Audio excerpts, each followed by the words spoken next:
You're very welcome back. Now, this week marks European Fertility Week, and with 1 in 6 couples struggling to conceive, this morning we're hoping to open up the conversation on the reality of living with fertility problems. Dundalk singer-songwriter Sinead McNally has penned an emotional song about her 5 failed IVF treatments. And in a powerful music video, she uses her IVF needles to pop baby shower balloons. Before we speak to Sinead, let's take a look at a clip from her song, My Silent Night.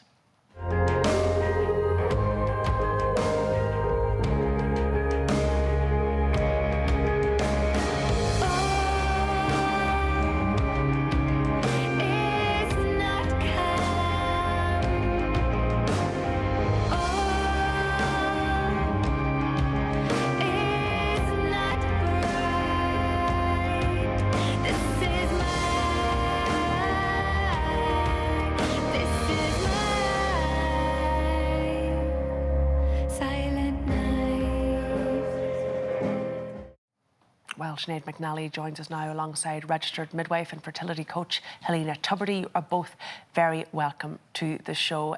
We were both really moved by the video. It was an incredibly brave thing to do, but you said it's because you felt invisible. You feel invisible going through IVF, and it was time to make your story known. Absolutely. It's this very isolating thing to go through, and yet so many people are going through it. And I suppose for me, as an artist and musician, I felt I was so angry, so lonely, so just sad that I felt I needed to make this video, this project, to show that there are women out there like me. We are actually suffering very much in a silent way, and we really need to be seen. You know, we really need, the grief needs to be seen. The loss? The loss, yeah, that it's actually reality for a lot of people. And we're in the community, within our work communities, in our family communities, and we are going home to empty homes and empty houses sometimes after numerous failed treatments or spending a lot of money. And it's for the women who don't have that voice, or maybe the courage, or not even the courage, the strength. I feel it's difficult to speak about it because when you're going through it, it's so hard, but I just wanted to make them visible again, yeah. Do you think there's a little bit of stigma surrounding the fact of when a woman is expected, you know, you're constantly bombarded with these questions. When are you going to start a family? Yeah. Do you want children? Like, it's a constant, you know, as soon as you've got a partner, a long-term partner, it's a question you're asked. So do you feel it's too much pressure? Do you feel women feel, I have failed at this thing that I am meant to be able to do? Absolutely, and that's so good that you hit on that point, Karen, because the inadequacy that you feel as a woman, you know, like, why doesn't my body work the same as another woman? You're looking around at women, when I see a pregnant woman, like, I try my best to smile and to think positively, that'll be me one day or whatever, but it's that pang in your heart of, why isn't my body doing that? And even though I'm trying to supplement my body and be good to it, feed it good food, do all the right things, pay for tests and treatments, and it's not working. So you feel inadequate, and I guess for me, it's about breaking that kind of silence around women and saying we are amazing women to go through this.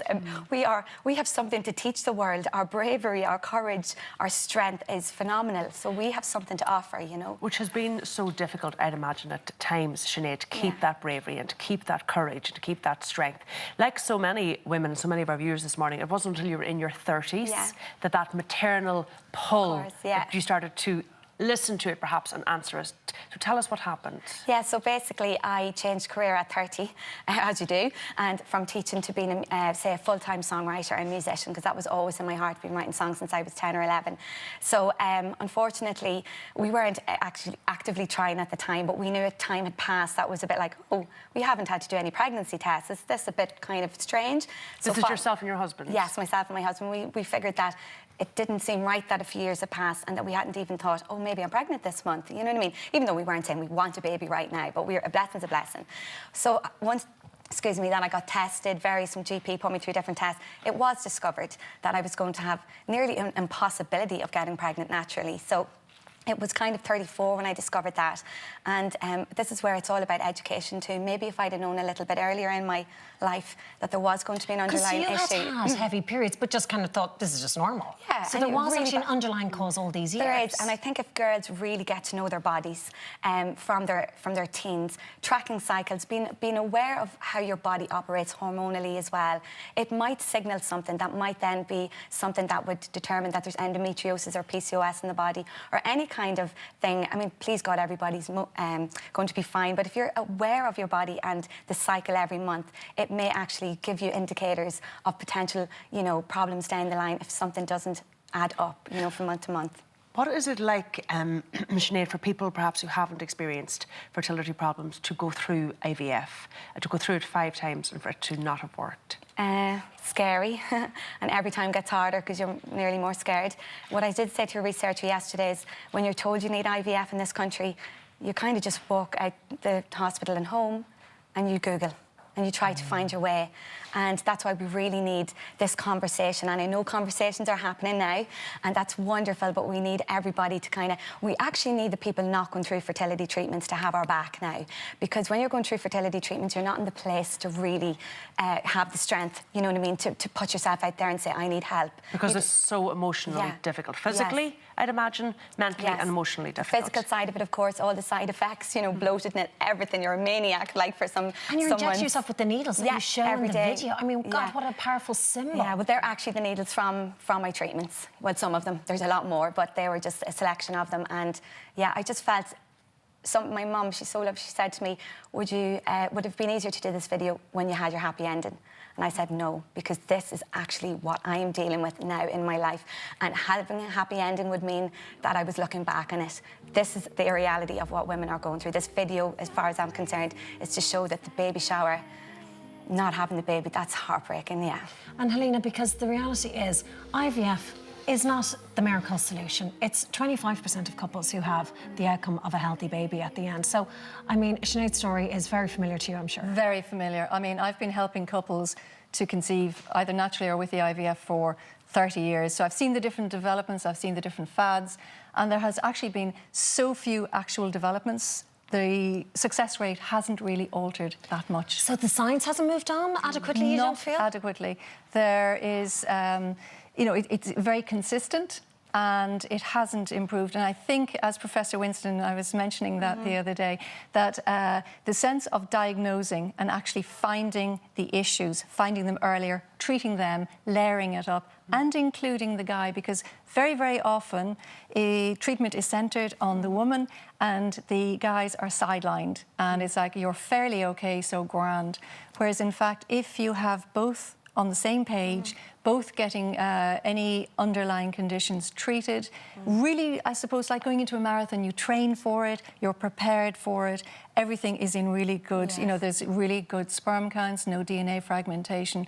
Professor Sheena Lewis is doing a lot of work on the male fertility side up in Queen's in Belfast, and the sense that we really need to be including the guys in the sex ed, in the fertility awareness at work. We really need to be including them because they suffer greatly.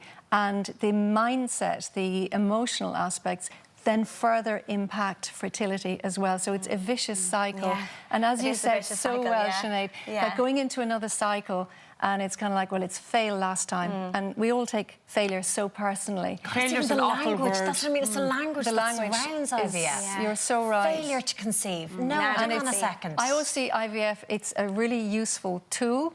It's one that should be used. I mean, it was designed for blocked tubes. That's really where it came from originally. Everybody thinks it's the silver bullet now. There's panic about age. We forget the age of the guy. You know, that's not included. So what are the issues? Women take it in, women internalise because it's all about your body. You're it's the all one about who your carries meds. it. Yes. You know, the meds So what and the are the male investigation. issues then with male fertility? Male fertility, I suppose, when you think of it, I mean, what does a guy get? Usually it's something like, you know, a sperm test, a sperm analysis, semen analysis, and that's pretty much it. Whereas there should be, you know, a scan of the testes. There should be even things like dental health. We should be very aware that oral health, gingivitis, any inflammation in the body. I actually heard, it was a farming programme yesterday, Mairead Lavery from the Irish Farmers Journal talking about her ram who's just been let out to the yos. He's got an inflammation in his foot. So that means, and they know, the vets know this, that his sperm count is 0. So there's no point in allowing him near. Why is that? What's because of inflammation. The immune system shuts down anything that is not absolutely completely necessary to life. So if there is any inflammation in our bodies, any site of a chronic mild infection, well, it's not going to happen. And we forget that things like chlamydia I mean, most teens who are even remotely slightly active, chlamydia is found in semen samples, in sperm. So you know the sense of people being aware from, as you said, Sinead, the teen years of, you know, staying healthy, you know, being protected, and doing being it from aware. Perhaps a younger age, if you intend to think about having a family. We talk, obviously, Sinead, and rightly so, I think, because it is a woman who carries a baby and it is a woman who has to inject herself and take all of the treatment. And yet, from an emotional point of view, I'd imagine it affects your husband just as much. His desire to have a child is just as deep as yours. Yeah, and you know what? We're lucky as women. We're great talkers. I'm a great chatter. So I have my sisters, my family. They all come to me and we talk about it regularly. So I have that support. Men don't have that same support, I think. Still a bit of awkwardness around the conversations, especially in Ireland. We're a small country at the end of the day. And he definitely doesn't get the same support as I do, and needs it just as much, if not more, do you know. But he's here and he's the best in the world, and Conor is just the best. And can I just say thanks to Zoe, who made the video, Zoe Kavanagh. I had 3 people really on the, 5 people on the set on the day, and we just did that together, you know what I mean? So Sorry, go on. There'll be people watching this morning, Sinead, who'll say, God, how do you keep going 5 times? You're now, what age, Sinead? 40, 40 years of age. The people saying, how does she not give up? But you're not going to. I'm not going to give up. I have my moments, and this is why this is a little bit of a cry for help, because I'm doing this on behalf of the women, like I said, who feel like they're not being acknowledged in their suffering. And I had to let people know that this is how bad it gets, because your emotional and mental health is so badly affected. However, I am really hopeful. I will find my family. I'm a part-time primary school teacher, and there's kids everywhere, so grab a few. I'm only joking. But I'll get there in the end, please God. Because you had a friend who went through it 14 times. Yes. IVF 14 times. Yeah. And are you willing to go that far? Don't know. Financially, you see, I don't know. And that's why I just say I don't want to ramble on about the government. I know they're in the process. I know that that's coming, some funding down the line. But there's a whole host of sides to this. It's not just funding. It's emotional. It's support. It's about having an agency in place down the line that looks after the welfare of people, educating them about fertility, and also making sure that any service that they need is on hand, that I don't have to go somewhere else and pay another €300 or €400 after spending 10,000 on a cycle of IVF treatment. Helene, in terms of education ourselves, the AMH tests that we hear about, I'm probably saying that wrong, but that fertility test, is it reliable? Is it something you'd recommend for women? It was literally a handle, a hook to hang women's fertility issues on. It's not, it's variable. You can change it. And certainly, as Sinead was saying there about the emotional support, I help couples navigate from infertility to pregnancy. I give them accurate advice, accurate information. You know, as a former midwife, I know the process. I've been involved with IVF. So that sense of really knowing the questions to ask at a clinic, how to navigate the process, how to collaborate with the team, how to be on board, how to, you know, the mindset, because it must be so difficult to step back and to be that objective when you're right in the thick of it. Really, it's a hand-holding exercise. As Sinead said, it's what I provide is the hand-holding, you know, the moral support, the emotional support, keeping people on the page, keeping them sane. Sinead, because it's so hard. Oh, so very difficult. We wish you the very, very, very best. You'd be the so loveliest mummy, I'm sure. And we really do hope it happens for you. Thank you very much for having me. And good luck with the single. Thank you very much. Thank you. Thank you both.